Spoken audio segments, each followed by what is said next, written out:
Down to 7 Pacific. Out there. Yes, clear. Loud and clear. Friendly fire! Ladies and gentlemen, we got him. You like the new shirt? I do actually. Yeah, I didn't notice it. How do you feel about it? How do I feel about what? The new shirt. I didn't even notice. How do you feel about it? Where did you get it from? I don't know. Ariel got it for me. You know what's crazy? You can't even tell that I was flexing. I was looking at the camera and went, "Oh, you can't even tell." I got it. Ariel got them at Marshall's. They're new. I'm gonna start wearing these type of shirts because they're thick and they're tighter around the arms, and then they're short. Because my other t-shirts were dresses. I gotta say this. That shirt, based on the thickness, is gonna be brutal in the summer. Yeah, and I also have that's tank gonna tops. be tough. No, I wear tank top. I'm wearing a tank top underneath. Oh, underneath. Yeah. I was about to say you're not wearing tank tops. Oh, fun! Like out, out in public. If you could imagine if you showed up to a spot in a tank top, you guys, I would never let you live that down. Like a gross tank top, like a stained white tank top. I would take a picture of you in it and I would post it every other day for the rest of my life. You know how like Jeffrey Berner used to do that like same selfie over and over again? Yeah. I would do that. It would just be you on stage trying to doing your like in a tank top. Brutal. Yeah. But yeah, those are good. Yeah, new shirt. What else has happened in the past week? No, I have something to talk about. Katy Perry went to space. What? You haven't seen this? No. What? Katy Perry went to space. It's been all over my Instagram and shit. Yeah, like it was just like, and then like, so it was like a picture of her. Yep. Why? Yeah. So sounds like a bad movie. Katy Perry goes to space. Yep, there she is with all the women that they sent into space. Oh my God! Wait, is that Gail from Oprah? Is that her name? The Oprah lady? That's so crazy. Who are these bitches? Why are they going to space? Okay. Oh, one of them. Oh, I think it's like Jeff Bezos. Side pieces. Oh All no! It would the suck women- if there was an explosion in the middle of the air. Coincidentally, Jeff Bezos sends all the women he's had sex with to space, and then they die. Yeah, I don't know why. Apollo 8. I don't know what exactly this is, and they didn't like go like. They didn't like. They're not like still up there. It was one of the ones where they. It was one of the ones where they go up to space and then they come back. It was like a tourist. Pretty quick. It was like a tourist thing. I don't know. Yeah, it's not like space exploration. It really does just sound like that was directed by Tyler Perry. Katy Perry goes to space. It's so funny to be in. It's so funny to be in space for like an hour and come back and kiss the ground, dude. That's so crazy. Getting this level of famous is like fucked. It's bad for your brain. We're like, remember when she was just like, I kissed a girl and I liked it. And we were all like, yeah, nice. I kissed the ground and I liked it. I kissed the ground and I liked it. And now she's like, I have to go to space to feel something. Yeah, dude. How is. many opioids is she on? Yeah, it's like, how dull are your nerves that you're like, exactly. Let's go to space. Also, very... Oh my! I mean, eventually, when you walk out to enough like sold out crowds who are like, like nothing feels good. You know what I mean? Like eventually, you have to stealing valor doing that. Kissing the ground is her. She's stealing valor by doing. Who's she stealing valor from? The astronauts. Well, it's like going to like a JROTC program for a day, coming back and being like, "Yeah, fucking served." It's like you did the thing, I get. I mean, like kind of. I want to see how long she was in space. I also want to see where she was at in space. What do you mean where? Like, did she go? Did she go through the stratosphere? Oh, I don't know. I don't know what the stratosphere is, so we'll figure this out together. She was in space for 11 minutes. She was in space for 11 fucking minutes, and she kissed the ground when she got back.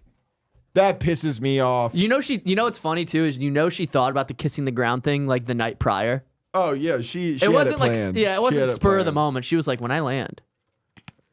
So basically, yeah, 100. They went 62 miles above Earth. An all-female crew trip. It was an all-female crew, and it lasted 11 minutes. It was probably only supposed to last 4, but they had to stop to pee something. Nice. Can we clip that one out, please? 62 miles into space. They were like barely even in space. 100%. 62 miles. She's gonna make a song called I'm calling it right now. She will make a song called 62 Miles. Okay. I mean, do you want to bet? I'll bet it. I kissed a girl and I liked it. Let's go to her Twitter. Let's look at did she tweet anything afterwards? What are we figuring out here right now? So she went to the Carmen line. Okay. So she made it above the stratosphere and the mesosphere. She did not quite. She went a tier. She basically went 2 tiers above a plane. So she's in the thermosphere. So breaking out of the space station is 250 miles. So she was in space, but she was there for 11 minutes. It's a long time. If I imagine going to war for 11 minutes and being like, being a veteran. Give me I'm a veteran. Come on. I didn't even go to war for 1 minute and I'm a veteran. Yeah, goddamn right. That's a great point. Great point. Let's see what she tweeted. There is no place like home. 1 second, go back up there. There is no place like home, and that's the Earth emoji. Yeah. Maybe, dude, I will shut the fuck up, Katy Perry. I will say she was gone for 11 minutes. I might be annoying if I went to space for 11 minutes. 100% would be. I would never do it. It scares me. But I would do it, and I would be annoying about it for the rest of my life. yeah. I would bring it up like it was like a trip that I went on to San Diego. I'd be like, "Oh, I'm so tired. I'm just not adjusted to the time zone." Yeah, no, I was in San Diego. That's why. I'm kind of jet lagged. No, you're like, I'm kind of space lagged. Yeah. Oh no, I'm kind of rocket ship lagged from being in space. Yeah. Unfortunately. Oh yeah, the thermal blasters really took it out of me. This is the kind of wealth that actually scares me. She comes back. She has a little flower. Katy. Kiss the dirt, by the way. Don't even. Dude, Jeff Bezos needs to be put down like a dog. He really does. He scares the shit out of me. I just think the level of wealth where you go, let's go to space is too much. Yeah, let's send Katy Perry to space. Not like let's go to space, but like let's build. I have enough money to build rockets to go to space is a scary amount of wealth, I think. I have a level of wealth too. Do you have? I sent you an email. Will you pull that up? Did you tell him you sent him an email before this? You're gonna make him go through all of his emails to find it. No, I just. Speaking of wealth, I did. I prepared something. I wanted to highlight my my night last night. Oh, here we go. It's a little. You're gonna hit Command F5 or Control F5.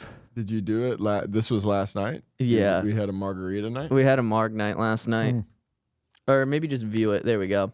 All right. So last night, I'm feeling a little ill. Because last night, this is for the listeners, you're going to miss out on maybe the best presentation that you've ever seen. People have asked me sometimes what happens, what occurs when I go to my marg nights. And so I broke it down. So let's go ahead and we'll get started. Josh, next slide. Josh's marg night. All right. Next slide. So for the marg night last night, we chose Texas Roadhouse. This is based off of the fact that it was 11 minutes away and I had an extra $60. Next slide.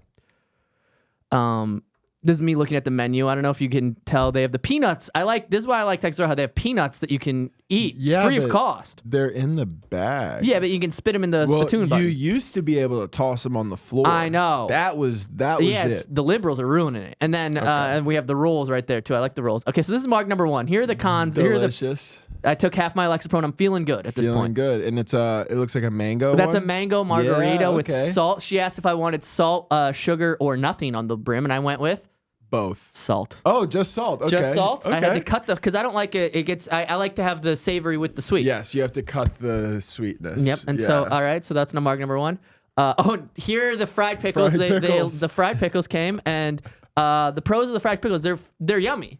I like the fried pickles, and only 550 calories per serving size, and 5 pickles is a serving size, by the way. Oh well, it looks like there's like 20 pickles in there.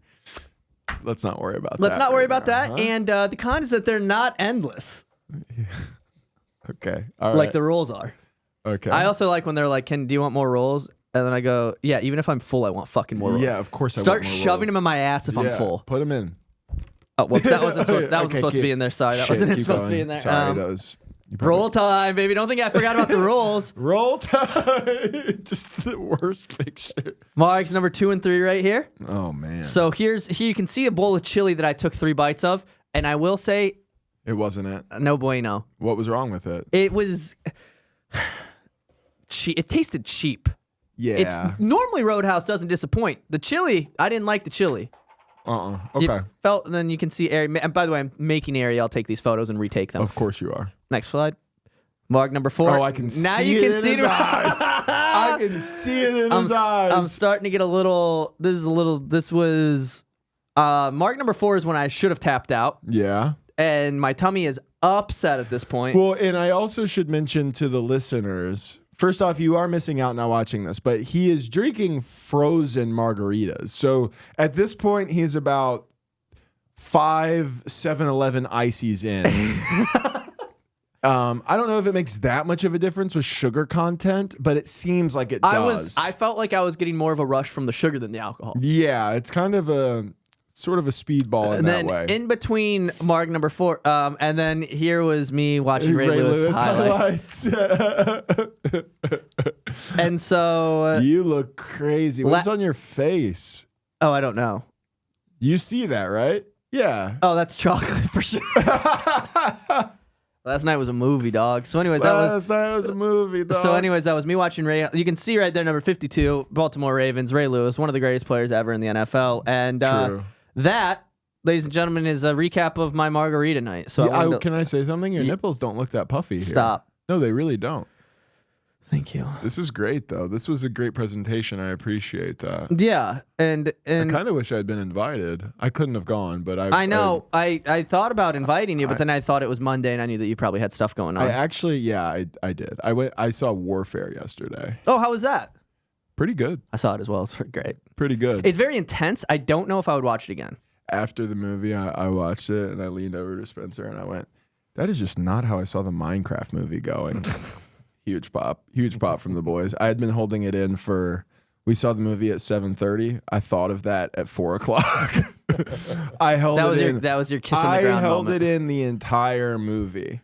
I wish I made a slideshow about my experience with Warfare because that was such an accurate. I felt like I was there for that. Yeah. There was a lot less. I will say this: you didn't capture black scent very well in that because I'm sure at some point that came out. Yeah, I wanted to have her take some videos and she refused. Yeah, that's fair. I had some good raps on the way home. I'm sure you did. After she took away the keys. Yeah, after she drove you home. She was getting mad. Did she drink at all? No. It's so funny to just get to go out to eat with your girl and just get housed. It's not like you guys are both it's not like you're in an Italian place and you guys shared a couple bottles of wine and you're like, oh, we're both drunk, let's go home. It's like, babe, we're going to Roadhouse. I'm having 4 margaritas, and you better not drink because you have to drive me home. Just to come back home and be drunk alone with your sober girlfriend's really fun. And then just literally, I was watching Ray Lewis highlights. Y'all don't really want it now. Boom! Here comes. He's just murdering somebody on the 50-yard line. So that was off the first line. Then they never found his jacket, by the way. Of course he got rid of his it. all-white jacket after he got accused of stabbing somebody to death in a club. They never found the all-white jacket. Isn't that interesting? He probably burned it like a good criminal. And you know what? He deserved it. He earned it. Yeah. And so yeah, that was the Roadhouse Experience. Warfare.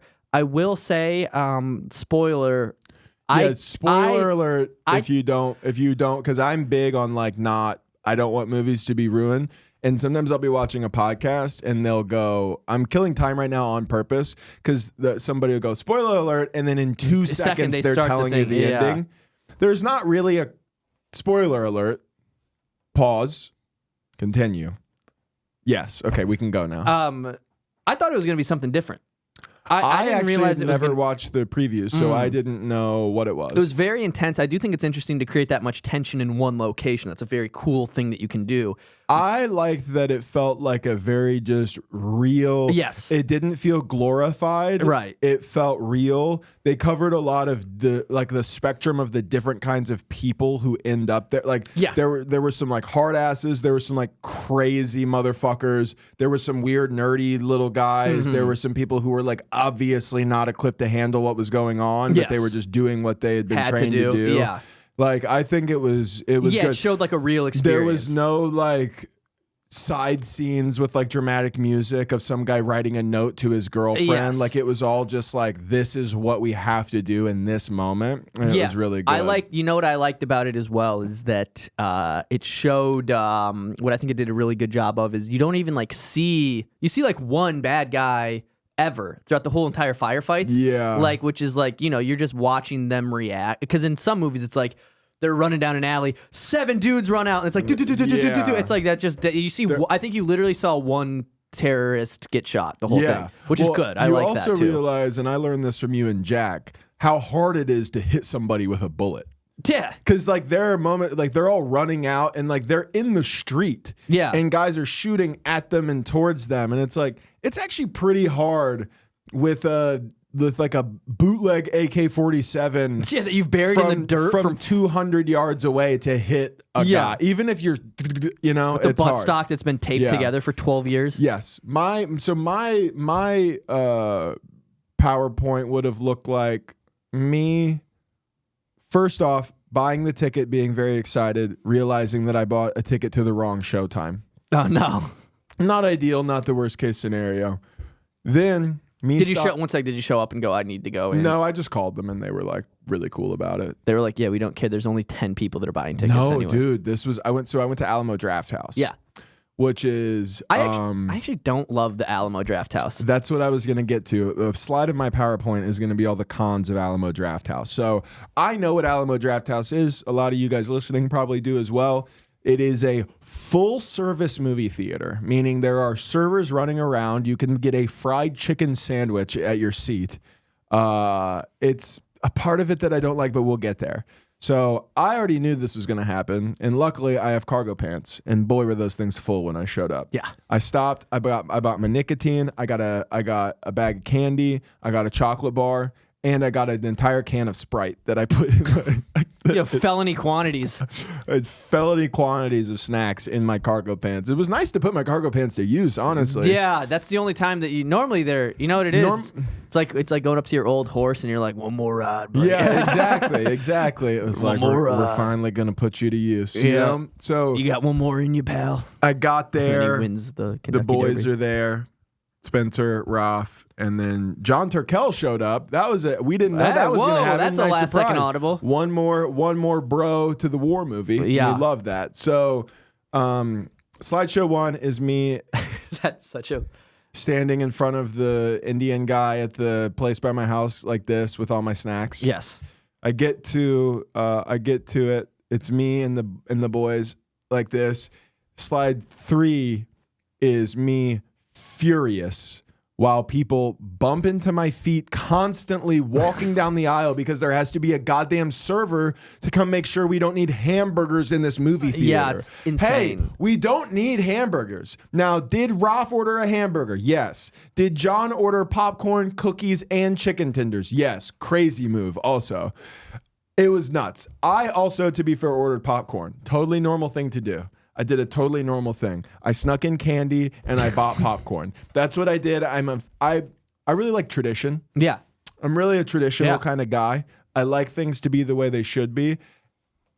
When I tell you, I'm not kidding, maybe 10 times a server walked in front of me and bumped my foot while I was watching the movie because they're the reclining chairs. Yes. And I'm a tall guy. So my feet, there's not a lot of room for them to walk through. There shouldn't be people that need to walk through every 10 minutes.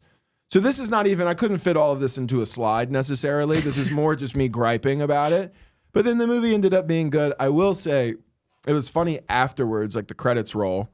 And now all 4 of us are sitting there talking. I'm standing up about the movie. And we're joking about the scene where the guy runs in who's like, whoa, like, come on. And like they're bumping the guy's like blown off leg like that. Yeah. We're joking about that and we're riffing, whatever, and we're laughing.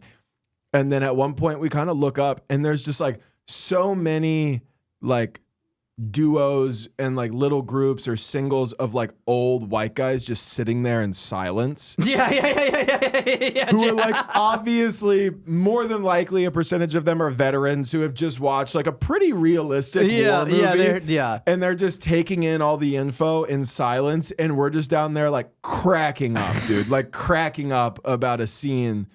It was so funny.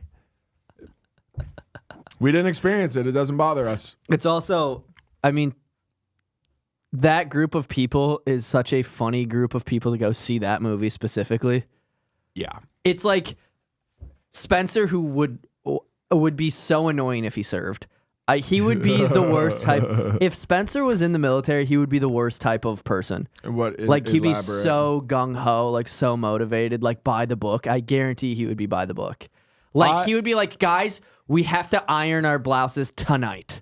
There's an inspection tomorrow. I think I would be. There was a guy in the movie who was like doing his job and doing it fine. A couple people had to remind him to do stuff. And then when shit went down, he was just like, oh, I'm that guy. 100%. Which one was that one? The guy who held the PKM. Okay, yes. By the way, that's the job I want. I want to hold that PKM, dude. Yeah. I want to be able to shoot through concrete. Yeah. I don't want to have a fucking, what are the other guns that they had, the little the M4s. I don't want an M4. I want the PKM with the fucking that's what I want. The M4s. So the M4s, there's M16s and there's M4s, and M16s are like the butt stock. There's a lot of differences, but well, not really actually. But the butt stocks on those things are like, they're like fixed, so they're like super big and like clunky. And then the M4s, you can like adjust the butt stock, up. And you can And so we had M4s, and it would always be funny. You could tell who was new because they would have the M16s, and you'd be like, "You fucking pussy! You haven't gotten issued your new M16 or your M4 yet," because they would just generic. They just hand you an M16 like when you got to your unit, and then you eventually have to go in and get the new one.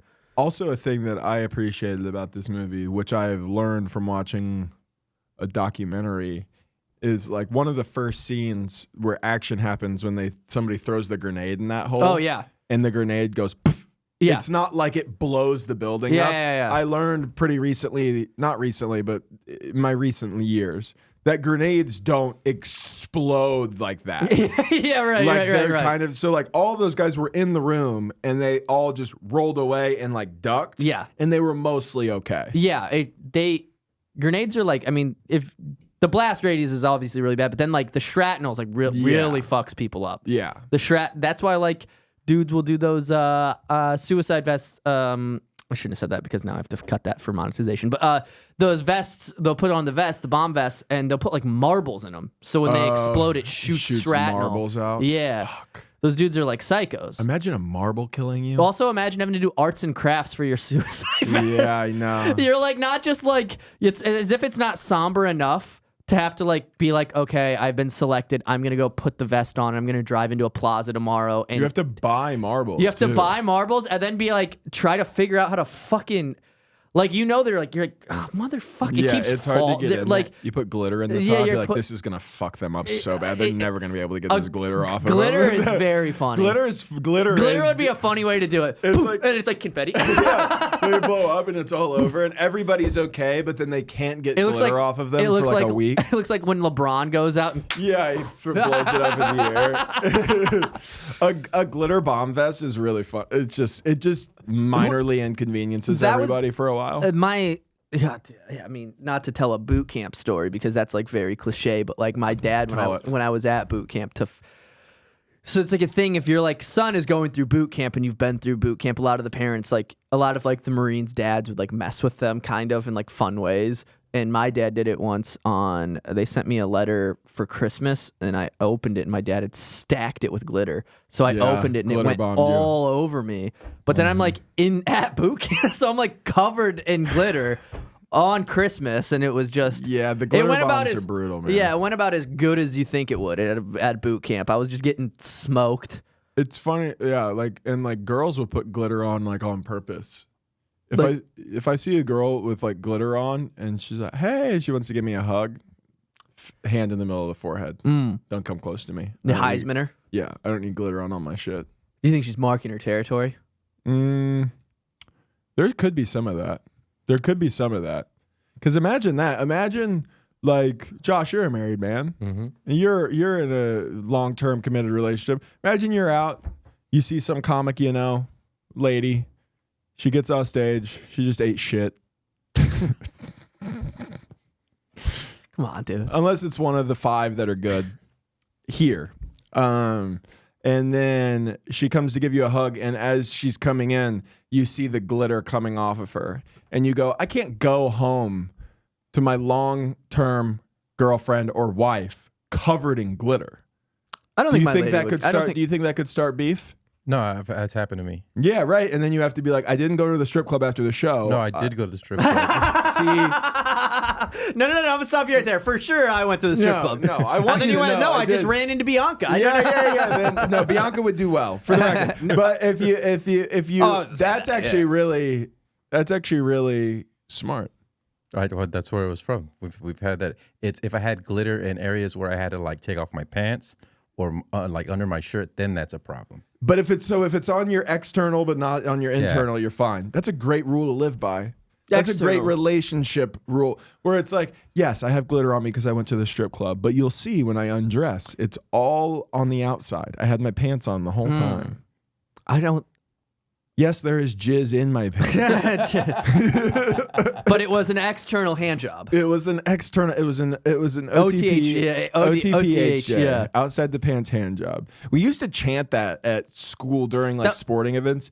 OTHJ. No, at OTP. We would go OT. HJ OTP HJ OTP over and over. That was from Workaholics, right?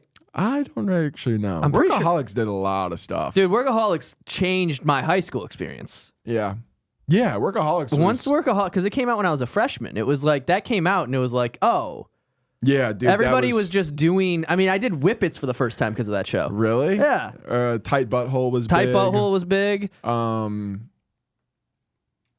What remember else there was did? a scene. There was the scene where they were talking about the garage, and they would get fucked up in the garage. And they were like, no, but the root of the garage is go rage. You go rage in the garage. Like, I just remember that really well. That was Chris D'Elia's first role in like Griffin a major was in thing, it. but it was also his first role as a pedophile. Oh, yeah. You remember he played a pedophile in that, and he played a pedophile in the You. Yeah. What a crazy, I mean, really nuts, right? Seriously, guys, don't cast me for somebody who has like a huge cock and small balls. I know. Don't do that. Well, the huge cock wouldn't, but if you Remember guys small balls. the other night in here when I went on stage, you had just talked about your small balls. So I went up and I said, you give it up for Josh and his small balls and his really skinny penis. And then in the back, I just heard you go, dude. I remember that. Well, it's not something I would say if you didn't publicly talk about it, but you didn't publicly talk about it to those No, I knew specific it. people. I didn't care. I just then thought it was funny. It was very funny. I also heard you laugh because I was at the end. I was just riffing and I went, yeah. I was talking about small balls. Then I went, imagine the opposite though. Imagine if I had like distractingly large balls and it just like bombed. And I went, okay. Yeah. I went, okay. I had an audio back and I was listening back and I could only hear you laughing it. That's awesome. I was like love doing that. great. And then all of a sudden I just hear, I go, but what if they were like distractingly large? Like what if the whole time I was up here, you couldn't even look at me because my balls were just like showing through my jeans. And then it bombed and I went, okay. And then I just heard you in the back just crack up. Dude, I love that. I love the obscure things about other comics that make me laugh. Like Spencer has this joke. I forget what he's talking about. Oh, he's talking about his dad reading like fake news articles. And he's like, there's this thing, I forget what it's called, but it's like the conservative version of The Onion. Like the news. Oh, you know? is it Bumble or the bee thing? I don't. Yeah, a Babylon Bee, maybe. Yes, yeah. yes. So he was like, it's like imagine it's like the conservative onion. He was like, not like a shallot, like, which I don't know why. That was the funniest thing. By the way, I have to tell you So the story funny. from that show. Okay, so Oh, dude, it was yeah. so crazy. So I'm on the show. It's the 10 o'clock at East Austin. I walk in, it's packed. It's packed, and Ruzza is on stage. He's doing his material that I've heard him do before, and it's going really well. The show is hot. And then all of a sudden, he starts talking about the life of a pregnant spider for like a while. And it's not doing great. He's not like full bombing. He's kind of figuring out how to keep it alive for a little bit. And Bianca leans over to me and goes, they gave each other like prompts that they have to like commit to. So I'm like, oh, okay, like whatever. Like, I guess I like that. Like, whatever, I like that. So then Tim comes up to me and he goes, is it okay if Dean goes up before you? We're like kind of doing a thing. And I was like, yeah, okay, that's fine. And then Spencer goes up. Ruzz's set is going really well. And by the end, he ends on the pregnant spider thing. It's going down. Yeah. Spencer goes up. His material that he's doing at the beginning, which is good, is doing fine. It's plateaued. Then he pulls out his thing, which is this character that I guess he's done before as like a joke called Barf Queef. Yeah. And the whole thing is that they have the prompt, they cannot bail. They have to do it until the end of their set. They can't bail. They can't tell people what's going on. So Spencer goes from doing fine because the crowd's already a little weird from about the person before to bombing. Hilarious. The biggest pops where he was doing crowd work, it was like creating a scene with one of the comics, or not with one of the crowd members, and the crowd member said something funny. And that was like the biggest thing. He kept barf queef. Like he just kept doing this carrot, right? So then that bombs. I'm watching this show. I still have to go up, by the way. I'm going up last. I'm watching this hot room, packed East Austin, which you know how fun that is. Just, I mean, it's a steady decline. Dean goes up after Spencer and does a full start to finish JFK speech about going to the moon. I don't know why he keeps doing that, by the way. I don't either. I've seen him do it like 7 times. By the way, that's not the prompt that he was given. He went up and did that. That bombs. And then he has to do his prompt, which is like online recipes. That bombs so bad. So I've entered the room with what I think is going to be an awesome set. Like the best I'm show. going to just go up there. I'm already loose. I've already done 2 sets before. They were both great. I did the 8 o'clock there. I did Black Rabbit, which was fun. And I mean, I for real don't remember the last time that I watched a crowd go from good to like actually bad. A couple of people walked. Like it was like bad. And then I had to go up to like, I mean, when Dean brought me up, these people were like, holy shit. Like they were blown away. Feels like they were watching like an open mic. It was so crazy that what I had to do, I threw everybody straight onto the train tracks, dude. I threw them under the bus immediately. I called them disrespectful. I told the crowd what was going on. I said, I apologize. I was like, he came up and did this, pregnant spiders, barf queef, all that. And then I was like, the full JFK speech, which by the way, wasn't his prompt. And I just had to be so mean about my friends. And they all understood because I wanted to have a good set. Yeah. And then Spencer, he was like, well, you do one. If I give you one, you don't have to commit the way we did. But if I give you one, will you at least? So I made it funny. I bitched about what they were doing. And then I explained what they were doing. And then once it kind of died down, I slowly pulled mine out like this. And I heard multiple people go, oh, no. That's funny. And Spencer was like, no, I'm going to give you a good one. And it literally, the prompt said, has anybody here ever been to a gay bar? And then I had like a decent set. I held on to him for too long because Tim was like, if you have him, just do however long you want, whatever. Yeah. And I had a good 10 minutes and then I had a bad 5 minutes and then I closed with a decent 5. I was up there for like 20 minutes. Yeah. It was classic. You know what it was? It was Florida Matt. Yeah. Classic. Just run the light way too long. Yeah. Have a good time. But there was late. I literally, at one point in my set, there was a guy sitting there and he kind of had his head down and his wife was rubbing his back. And I was like, I want you to know specifically, I have one more joke left. Because I can tell, I know what this energy is. You're like, I want to get out of here. And she's like, babe, it's almost over. And then they started dying laughing. And I was like, yeah, you guys are ready to get out of here. But it was crazy. I love it now. It's a funny story. It was funny to watch and my set went fine. At the time, I was actually getting upset. I was like, you guys are ruining this show for me. And I didn't consent to you guys doing this. I'm not a part of. I just want to have a good set. Also, and like, they tanked the yeah, crowd. Spencer was telling me about this too, and I was like, 5 minutes is too long to be doing that. Maybe at most it's like the last minute. Yeah, right. Because It was long. It was long. dude, 5 minutes, you don't realize how long 5 minutes is until you're there. Until you're in space for 11, and then you're like, that's a long fucking time, dude. I'd rather go to space for 11 minutes than watch that show again. It was that Well, I think bad. going to space for 11 would be great. It was bad, dude. It No, was I can so imagine. bad to watch. It was also just Did like, Timmy No Break show up too? no. So Tim did he did a set normal, and then he also had a prompt that he had to do, which didn't go that great from what I heard. I wasn't there for it. Yeah. So it was Tim did it, Ruzza did it, Spencer and Dean, and all of them. Oh, did that's it. like 20 minutes of a bad show. And, yeah, and the thing was, That kills everybody's set momentum. It wasn't like bottom of the barrel where like they knew Yeah. or they were like consenting to it. And also the prompts they gave each other were awful. Yeah.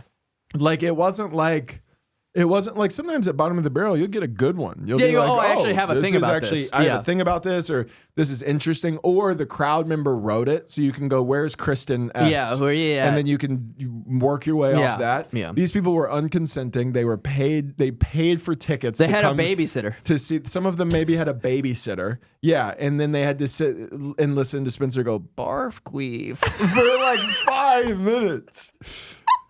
He got this crowd member. He was like, "I want you to. We're gonna role play. You're a cop and you're pulling me over." And the guy got really into it. He was like, "Sir, do you know I pulled you over?" And Spencer would just go barf queef, and then he'd be like, "Sir, let me see your license." And then he'd be like, "There's no last name on this." And then Spencer was like, barf queef. Like it was literally like it was crazy, dude. It was crazy. That's brutal. It was fun to watch in hindsight. Yeah, Just imagine being that crowd member. I can't imagine. I mean, And it was late. You know, it was a 10 o'clock show. Probably didn't start till 10:15.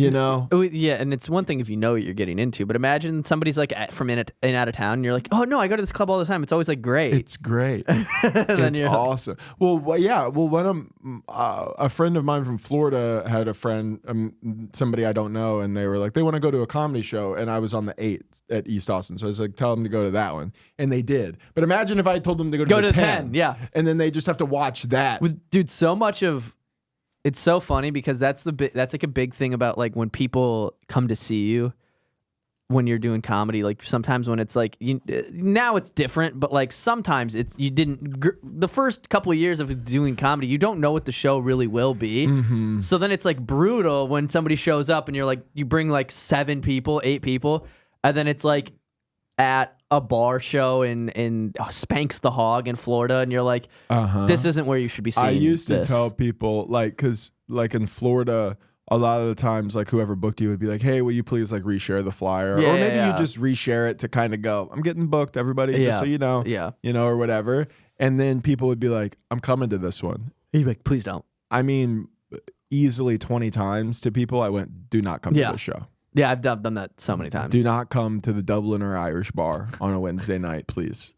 I'm begging you." We don't have to go to O'Kelly's. There's not even a stage. There's a strobe light for lights. It's so embarrassing to have no spotlight, no stage, and bomb in the corner of a room. Well, and it's also funny at least when I came into that scene, Florida, I was coming from a different scene where there was an established club and there was a process to get into the clubs, and there's 4 clubs, and it was like you could do spots at all of them all the time, and it was like, there would be the mics and whatever.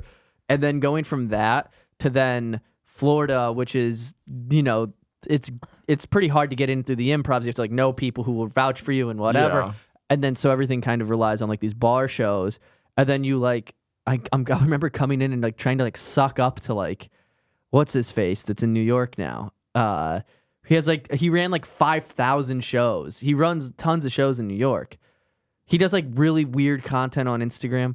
Oh, Sean. Yes. I remember trying to like impress Sean and being like, Sean is here. And I was at Kelly Brothers and there was like 4 people in the audience and then Sean on his phone live streaming in the back. And I was like, I have to murder for Sean. I'm trying to impress I'm this doing guy. my A shit for 4 people. For 4 people, and I'm just trying to impress this guy so that way maybe next Wednesday I can also do the bar show for 5 people. Yep. That's what that is for years. Yeah. And then you It come really here and then sucked. you're like, oh, this is what it feels like. This is what it should be. Really sucked. God, it's so fun. Yeah. And even now I'll have like streaks of like, I'll be like, you forget that you're like lucky and stuff.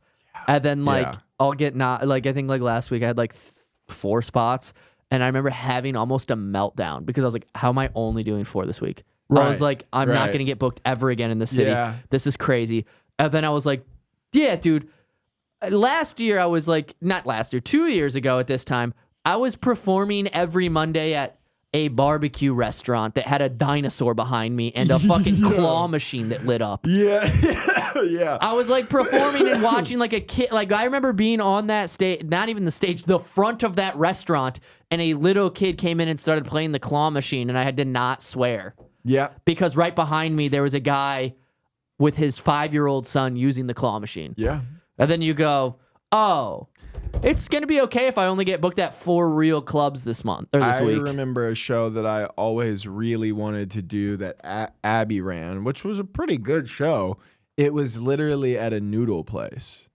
It was like a Chipotle. It was like an Asian Chipotle, basically, where and the show was called like "Send Me Nudes" or something like that with NOODS, and it was like one of the ones where you're like, I want to do this one really Dude, there's bad. 15 dude. people there I sometimes. really want to do this one. Driving There's to like West- 20 people, and then you would drive. Yeah, that one was in Fort Lauderdale. And Yeah. I lived in West Palm, so I would drive 45 Yeah. minutes to get there to do a 10-minute spot. Dude, driving through Florida was so I think it was my first weekend, or it might have been like my second weekend when I actually got booked through the club. It was whenever I was with Adam Ray when I was hosting for him. I through at the Dania Beach. You don't realize how bad Dania Beach, like Fort Lauderdale, is. Like if you go a block in the wrong direction. Yeah. I took a wrong turn going to the Dania Beach Improv, and I was like, You're in Broward, dude, dog. I was scared. I was You're like in driving Broward. through. I was like running my set and I missed the turn on the GPS. I went, no, I'll just get off at the next exit. And then I got off at the next exit and it took me down like this back way. And there's dudes like on top of their cars parked, like Yeah. sitting there, like walking through the streets, like knocking on my window and shit. I was like, oh my Well, dude, God. I used to drive. It's so I used to fucking drive Lyft when I lived there, and it's not like here. If you drive Lyft, I bet you could probably just stick around downtown. Yeah, you could go Like, back and forth back from and the- forth, yeah. a million 2-minute rides. You go from here to there 6th and to whatever. fucking 14th Street. Exactly. But there you just go wherever. And I always did it in the middle of the day. And dude, the amount of times I ended up in Broward, like, dude, there was one time I drove this couple. The name when I picked it up, I swear to God, was like Youngblood 27 or something like that. Like it was like, I thought you had to put your legal name in here. You're telling me I can pick up somebody's alias? So I picked them up from a Dunkin' Donuts. It's a guy, I would imagine the mother of his child and their child. And they were in a full screaming match in the Dunkin' Donuts parking lot when I pulled up. And they get in. Mr. Blood? Excuse me, Mr. Blood. Is that Mr. Blood 27? Hey, it's funny because you confirm the name with them when they get in. Young Blood? Okay, yep. Get on in. Everybody buckled up? No, your baby's not. Your baby's loose in my back seat. Okay, cool. So I picked them up. The argument does not stop when they get in the car. It actually gets a lot worse. They're arguing. No, they have a witness. So you She's going, "What, you going to hit me again?" Like shit like that. And he's, not having a good time. So I have to take them. I think the ride is like 6 minutes because we just go to the 7-Eleven. So we go to the 7-Eleven and Blood gets out of the car. And then he goes, I got to run in. I got to reload my prepaid card. And then we're going to change the destination once I have money on the card. And so I can't say anything because his child and this lady is still in the back seat of my car. So I just go, okay. So he gets out, he goes in, he does it, he changes it. 45 minutes to Broward from like Delray. So I have to be in the car with them for 45 minutes. And I'm like, fuck, man. So we get going, they're arguing, whatever. And then eventually he falls asleep. Baby is in the middle seat, unbuckled, just kind of flailed out, doing what babies do where they can't control their body, just kind of like laying around. And he falls asleep. Baby, I think, ends up falling asleep. And then you turn to her and you go, you shouldn't let him talk to you like that. Yeah. Well, I would never talk to you like that. it's funny because I had a podcast on. I forget what it was, but it was like a comedy podcast. And she's like, man, these motherfuckers are funny. And I was like, yeah. She's like trying to talk to me. And I'm like, I don't want to be involved in this at all. I just want to get you guys to your destination, whatever. And then he wakes back up. They start arguing more, whatever. We finally get there. And then I pull up to this place, and it's like the area you described. It's obviously like low income housing. When I pull up, I just pull into this parking spot, and they're getting out. And next to me is a car up on blocks with all of its windows broken out. And there's a toddler just in the back seat of the car, like just sitting there. I don't know if it was like hanging out. I don't know if it was like a fort situation where they're like, this is my fort. This is where I play. But I just remember looking over and just locking eyes with this young kid who's just like staring at me from the backseat of this Buick. And then they got out and I was like, this is crazy. It was nuts. I was like, I've got to stop driving Lyft. This is nightmare. That's a loose baby's crazy. And this is not an uncommon thing, by the way, because I used to have the joke about, remember when I had the joke about my drug dealer's girlfriend getting in the car? This is a real story where I got in their car. I met up with them to buy weed or whatever. I got in the back seat of her car. It was not Doopy. It was his baby mom and her friend, I guess. And I got in the back seat and I sat on a baby that was in the back seat. I sat onto this baby's legs because it was just in the back seat with little tiny Jordans on, just like flailing around. Yeah, because you're not expecting to see I did not even think for a second there could be a loose baby in the back seat of this Impala. Yeah, when I'm getting in the back of an Impala, and you know it was an Impala. When I'm getting in the back of an Impala to buy an eighth, I'm not checking for a loose baby in the back. I'm sitting down. Of course not. It was crazy. I should start telling that. I should tell that story. I'm sitting down and trying to be cool about it. Yeah, I get in the back and I'll be like, "You got the shit." And then I had to be like, "Yeah, you got it. Here you go." I remember trying to get. Keep in mind, we've seen what I used to look like, right? Mm-hmm. I didn't really look much better either. I think now I could be much more successful with like tattoos, my shaved head. I could act a little bit more hard than I am. But back then with my little Justin Bieber cut, I was a little pudgy face, kind of just like, dude, do you have the shit? Do you have the shit? Yeah, 85 for an eighth sounds great. Yeah. Did you ever see what I used to look like with the glasses and the edged up beard and stuff? No. I used to have glasses, acne, braces, you and still a have glasses, just for the record. You have them on right now. And a Jufro. And I used to sit out in front of. I used to look like a dweeb, and then I would sit in front of Northside Liquor in Mason City, Iowa, trying to try to acquire drugs by just asking random people. I mean, it was black. I would see a black guy and I'd be like, hey, do you know where racially profiling? Yeah, I would be like, do you know where I could get drugs? I would be like, I want to try ecstasy. And you know what's crazy? Robbed. You never got robbed? I never got robbed, and I got sold ecstasy that was bunk twice. Yeah. So that's probably me getting robbed. You getting robbed. They probably just went, give him a Tylenol. Who gives a shit? Probably just sold you some. They probably sold you a vitamin. There was dudes in my hometown. So I'm from Mason City, Iowa, rural Iowa, and when I was like a sophomore, a bunch of people started moving in from. We didn't know. I mean, a bunch of people started moving into the north side of town, and that's like the bad side of town, and there became a thing where everybody started calling them like the Detroit boys. Everybody was like, that's the D boys. And there was like rumors that it was just like a gang that people were like sending gang members from Detroit to like cool down in Iowa when they had like counties, like issues for warrants issued for them and they would try to get out of their county. So everybody just kept going, yeah, they're from Detroit. and they're the D boys, they're drug dealers, they're D boys and whatever. And then I met one, and he was just like from Seattle and just moved there. It was just like him and his family relocated for his dad's job. Yeah, and like every white person was like, they're from Detroit. It's like, that's crazy that we just thought that. And it's, there was also, They're eating the dogs. Yeah. They're here. They're eating our pets. No, my cat went missing last week, and the D boys are here. You're telling me that's a coincidence?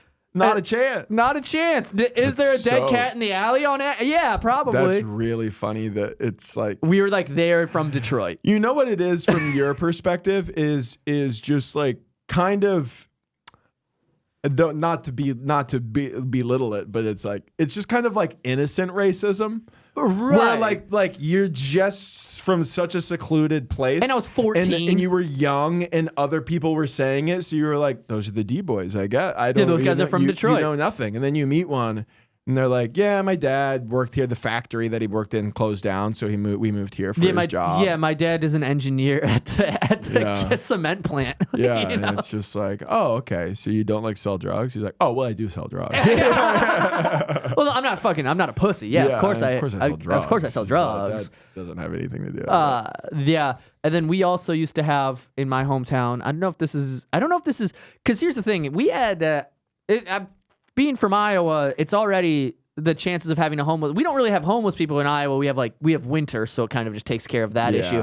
But there was one guy named Cleo that was like the town's homeless. Like we had one homeless guy named Cleo the Can Man is what everybody called him. Nice. And he used to ride his bike around and like pick up cans and put them in a bag, and we would, and he would snarl at people. And it was like the most terrifying thing. Like growl? Yeah, like trying to like push people away. And like everybody, and like keep people, he was just trying to keep the kids away, Yeah. And we, growing up, the rumors about him were like nuts when I was young. Cause it was like Cleo he'd ride his bike by our elementary school. So we would always like see him out and we'd be like, oh my God, that's, everybody would like run away from the fence. They didn't want to, whatever.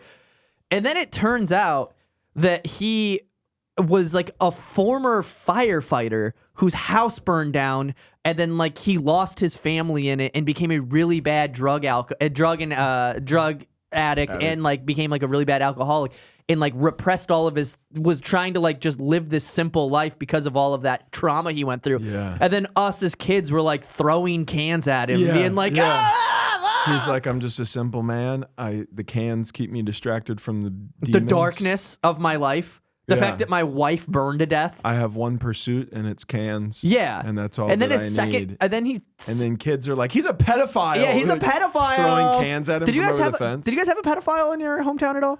Well, I went to Catholic school, so for sure. Your teachers? Yeah. Father Craig, Father.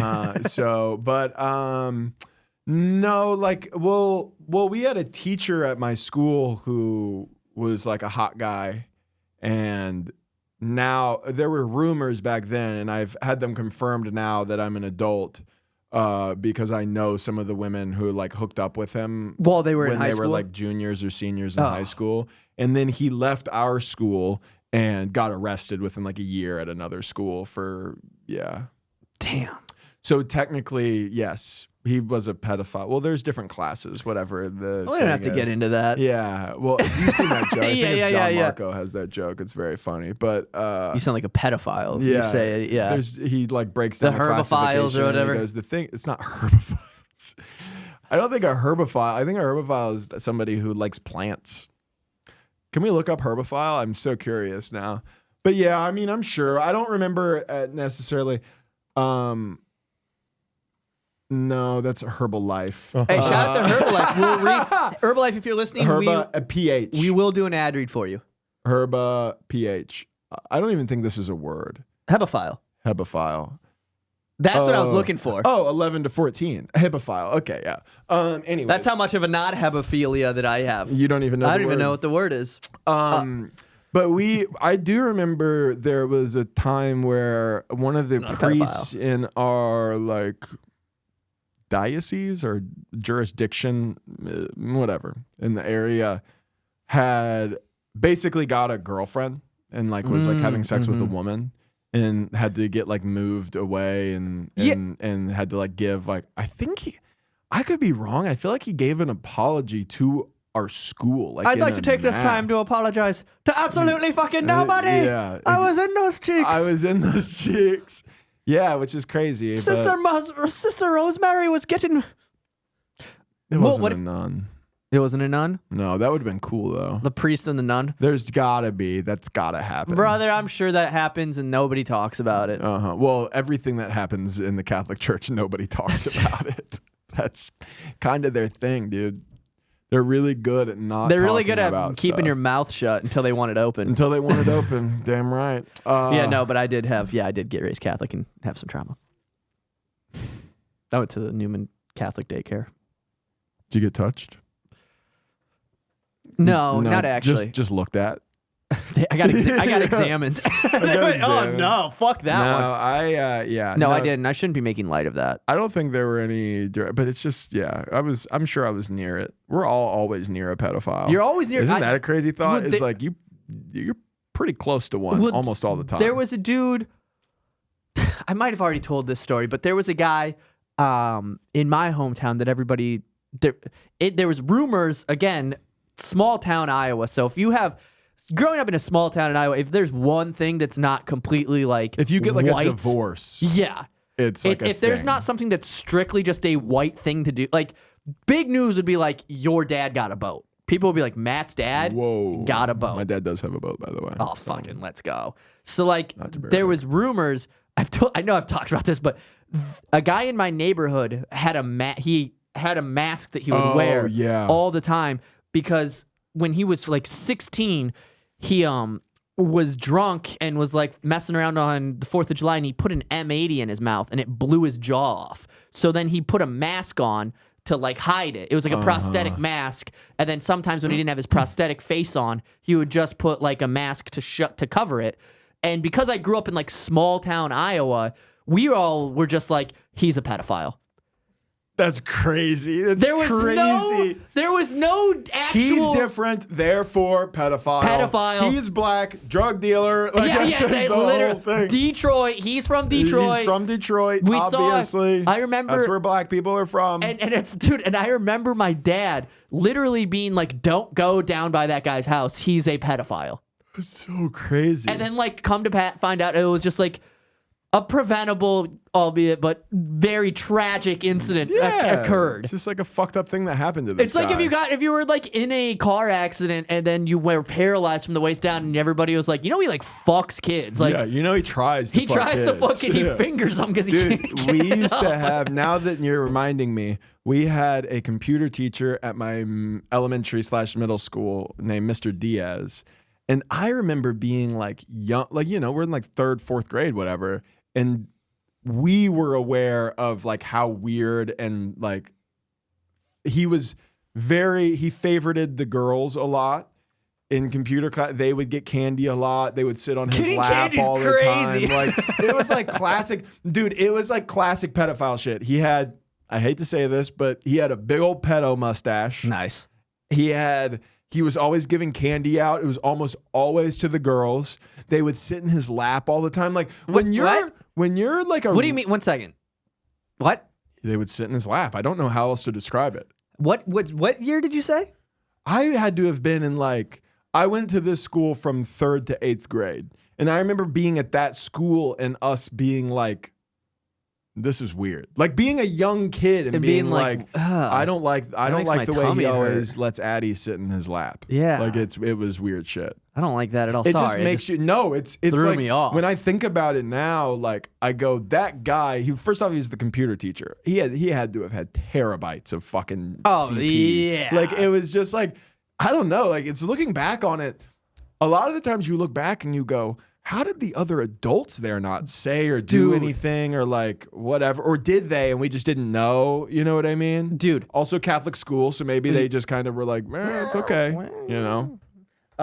Dude, I watched this thing about how they caught, there was a dude, okay, I watch these like fucked up videos on YouTube. It's like, I like watching these, I like watching like crime videos on YouTube. I watched this one of this dude named Mr. Swirl. Have you ever heard of this dude? There's this dude named Mr. Swirl who was like the head of like, he was like, he ran a ton of like CP websites, but he was really famous for him, like, I guess in this weird fucking underbelly gross world that they exist in, they're like, it's because it's like a risky thing that they're doing, they give like, it's like respectable in their community to kind of like show things of you that's like, oh, I could almost get caught if I whatever. So like this dude created an account. My voice just cracked so crazy right there. This dude created an account that was running his profile, that when he ran this website, his photo, he would post photos with these people like doing these fucking horrific things, and he would swirl the image so his face was unswirlable. Like it would be his whole body, but his face would be swirled, but you couldn't recognize it, right? But could you unswirl it? It took the FBI like 15 years of tracking this guy for one guy to come in and go, wait, I know that swirl from somewhere. And it was like a fucking app on your phone that would swirl your face. And so all this FBI agent, after like years of trying to figure out, like, they're like geo-tracking him. They're like finding like, where would that couch be type of shit. Like, where in the world do they do this blue carpet? Where could they have came? Like, you know, they're trying to backlog everything. And then it took like one like intern guy looking at that thing and going, wait, that's a fucking app on my phone, reverse swirling it, and they found out the guy immediately and tracked him down and like arrested. He's doing like, and then what's even more fucked up, because he was doing the shit in like Cambodia, he only got like 4 years in prison, and now he's free. That's crazy. And it's like, hey, let's kill him. Yeah, there are certain things where I go, you should get life. Oh, no, there's certain things where it shouldn't be. I'm like, I am so for the death penalty that it's crazy. Really? I am so pro death penalty. I think we shouldn't even do the lethal injection. Give me a rifle, and you give me a fucking coupon to Texas Roadhouse. I'll do it for free. Well, it's not for free. I'll get $20 off my next meal at Texas Roadhouse. I'll do it. Because it's I might use it before, so I'm a little hyped up. I'm a little marged up. I might go get some margs up. I'm a little marged up. I just watched a bunch of Ray Lewis highlights, man. I'm ready to blow this guy away. I might, because if I was doing the death penalty and it was a guy that was convicted of some crucial, like gruesome shit, I would fuck with him a little. Yeah. I'd be like, boof. Oh, didn't mean to shoot you through the trap, you freak. Sorry. I'd shoot him twice in the balls and be like, oh, man, the mark's kicking in, baby. Oh, sorry, I'm a little loose with these mango margs. Would you ever sign up for it? I am actually against the death penalty only because so many of those people are wrongfully convicted. Now, what if it's dead? Okay, so I agree with this. If it's something like this, dead to rights, where it's like we tracked this guy down, there are pictures video of him proof that he posted, like being a part of that what we've been talking about. Yeah, I think it's better for him not to be in this world. And then there's also a part of me that goes, is it worse? Is it better to be killed when you've been convicted and arrested of, like, or live out the remainder of your life in a bad? You are the rest of your life you're in prison as a pedo. Yeah, that's like the worst place you can be a pedophile. Oh, dude, imagine being wrongfully convicted of being that. That's the only thing that keeps me from being like, all right, Yeah. I think that, you know what we should do instead of the death penalty? Okay, so here's the thing. In states that allow the death penalty, instead of just doing lethal injection, reenact the gladiator games. Yeah. At least let's monetize it. What are we talking about? Our prison system is already too much for a profit. Sorry, I haven't been Antifa Matt yet today. Sorry, I apologize. Dude, I'm just trying to get some riffs, dude. That would be. It's like trying to riff. I'm like, no, the privatized prison system is actually kind of a problem. It is fucked up that they can like be a firefighter then for like $2 an hour. It's crazy. Like, it's crazy that like private corporations can own prisons here. It's nuts. Yeah. But I agree. If there is like dead to rights evidence, we go fight to the death. We go get the top 15 pedos. Do it together. Top 15. Like top five. Get the best ones. And then put them in an arena to fight each other. There's 15 of them. There's 5 weapons. There's 5 weapons, and there's 1 tiger. And the weapons, by the way, are silly. The weapons nothing are but very nunchucks. silly. Yeah, it's just nunchucks and throwing stars. It's one of those flails with it's a flail with the, what's it called? I have the mace of it. Mace and a flail. It's one of those. Yeah. Oh, dude, if I was in the medieval times, I would be a guy with a mace.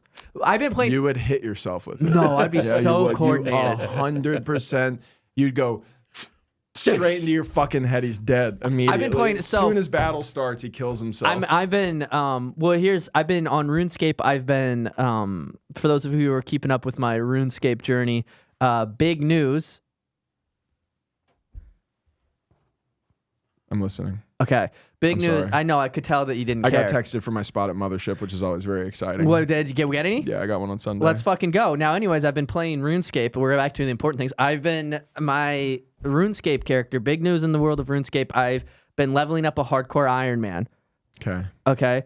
And I've just got Barrow's gloves on the account, so I've done 170 quest points and I've unlocked the best in slot gloves for the time being. And I've been feeding my cats to the people in West Ardoyne to get death runes. So You can feed your cats to people? yes. So they eat the cats. So I've been feeding. They're real Haitian over there in West Ardoyne. What do they got, Haitians in this game? Too easy. I don't support it, but I like it. And that was what the clip was going to be. And that was it, ladies and gentlemen. I think that was what we were going for the final one. Now, Matt, closing remarks. Let me know if any of these resonate with you. Okay.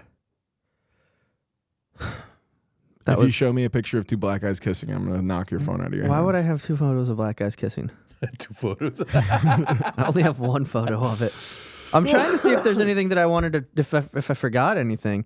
Let me see if I wrote anything in my notes to talk about. Yeah, Probably that's what not. I Katy don't think Perry so. going to space was Very fun. pretty big talking point for this week. That's kind of what I was hoping for. Oh, this is so funny. This one's crazy too. I forgot about this. I might have already said this. I don't know, but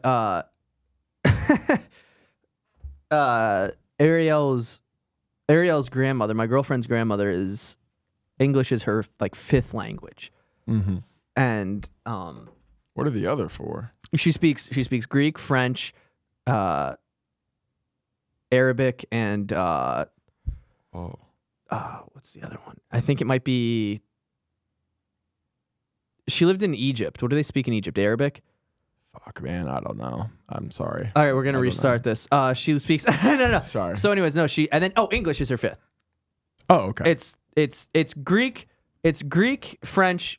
Oh, so she speaks 4 languages. Greek, French, Arabic, and English. English. And English is her last language. English is the last language she learned, and so she'll like say things that are like close but wrong, you know. And when I forgot about this, when we were home for Christmas, we spent the night at their place, and she came into the doorway at like 1 a.m. to say goodnight because we were like we celebrated late, and she looked at us and went, "Good luck sleeping." Instead of have a good night. And I was like, I'll fuck you. What are we talking about? I'll fuck you What up are you right gonna now. do to us? Yeah, what the fuck does that mean? Good luck sleeping. Good luck sleeping. I go, Slowly shuts the door until it's just her eyes. It's crazy when you see a silhouette. I couldn't even see her a face. silhouette and a nightgown, just like good luck sleeping. Yeah, dude. And then she I have planted moonwalked. traps all over your bedroom. Yeah. And she doesn't walk; she just kind of floats away. Yeah. And you go, "Was that your grandma?" She goes, and then then Ariel goes, "My grandma? Wait, was what my grandma? My grandma's been dead for 20 years." I tell you what, thank you guys so much for listening to Thanks, The Friendly guys. Fire. San Diego, I'm there May 2nd. You get tickets through the link in my bio. We have that new YouTube show out. It's called Off With Their Heads. It's a sketch show. We've got a bunch of episodes coming out, so go subscribe to that. And I think that's all the stuff that I have to For May, June, and July, I have dates coming up in Indianapolis, Atlanta, and Raleigh, North Carolina, but I do not have the exact dates yet. But if you're in any of those places, keep a lookout. Love you. And make Bye. sure you like and subscribe and comment. We read the comments. Every We one of do them. read all the comments. And they hurt our feelings sometimes. Bye-bye. all 14 of them. Hey.